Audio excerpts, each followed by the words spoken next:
And continuing from the previous video. And when she brought that boy into the palace, it was royal, and she raised him as her own. She gave that little boy the finest education, possessions, and an opportunity as everything Egypt had to offer at that time. Now she could have foreseen, she could have foreseen the ramifications she was going to get for taking in that Hebrew child, because her father had already ordered that every Hebrew boy that be born be thrown into the Nile River. No, she had no way of knowing that many years later, claiming to speak to the Hebrew God and demanding the release of the entire Hebrew slave population based on her action against what her father had already taught her. After Pharaoh's daughter couldn't see that child, she seen that child was in need, she opened her heart. She became an instrument of God's will without even realizing it. She became an instrument of God's will without even realizing it, yet going against what her father had already demanded, had already proclaimed. Now, let me tell you, she was also married. And she when she was banished from Egypt for bringing Moses into her father's house, she married a gentleman named Mered, Mered. And there they buried 3 children. You can read about that in 2 Chronicles 4:17 through 18. We can see how our children today, or how our choices today, may impact others in the future. I'm asking you, as a woman, whatever the cause may be, to make a bold decision and watch God move on your behalf for the greater outcome. I'm asking you, as a woman, make a bold decision as we walk through the history of some of these historical women throughout the Bible that's barely talked about, and watch God make the outcome. What? So we cannot think that the actions that we do today and set in stone for our children will not affect them later on in life. It will not follow them later on in life. And we can expect also that we can set stones to say what we don't allow and what we will allow, but when those children are grown and it's God's will and their heart is there, we got to understand God's will is not our will. And if God intervened with that situation just as he did with Pharaoh's daughter while she was at that Nile River basin and sent that 3-year-old Hebrew boy down, what would he do with your grown child? What would he do with your child in the midst of? And yet his grace and mercy carried Bethea all the way through. Carried her all the way through. From Scriptorial Inspirations, I love each and every one of you all with the love of Christ. Press your way, women. Press your way, men.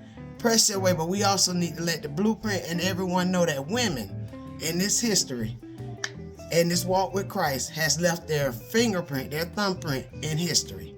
And if you don't know about it unless you read about it and study them. See you all in the next video. Press your way right on in. Press your way right on in, family, to Scriptorial Inspirations. In life and in society, we as women face a lot of adversity. We have some that, in the face of adversity, has ran for the White House. We have some that's the chief of local law enforcement agencies. We have judges. We have doctors. We have left our fingerprint all over the nation. Women, in some form. Let me also drop this on you for free.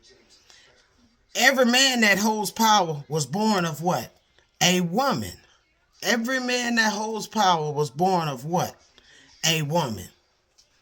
And a lot of women played their role in history throughout the Bible. Some was well-positioned queens, while princes and princesses, but yet they was bold enough to engage directly in the political process. Today I want to talk to you about one that I'm studying. Pharaoh's daughter. Pharaoh's daughter. She had no way of knowing what was in that basket as she was bathing at that river. She had no way of knowing what was in that basket as she was bathing at that river. But she noticed that container was floating amongst the banks near her.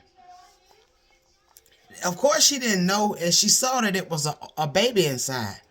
Do you want to know how old that baby was when Pharaoh's daughter recognized there was a baby in that basket? 3 months old. Transfer to today. Imagine getting you outside at the lake fishing, for example, or just enjoying daylight and a basket flow to you and it's a 3-month-old baby in it. And that baby has not a spit of water on him or her, whatever the baby may be, the sex. And yet, you find it. Wouldn't that be something startling to you? Yes, it will. She was suspicious, of course, because it was a bit too convenient for her. And suddenly, appeared to her offering to find a Hebrew woman nursing a baby.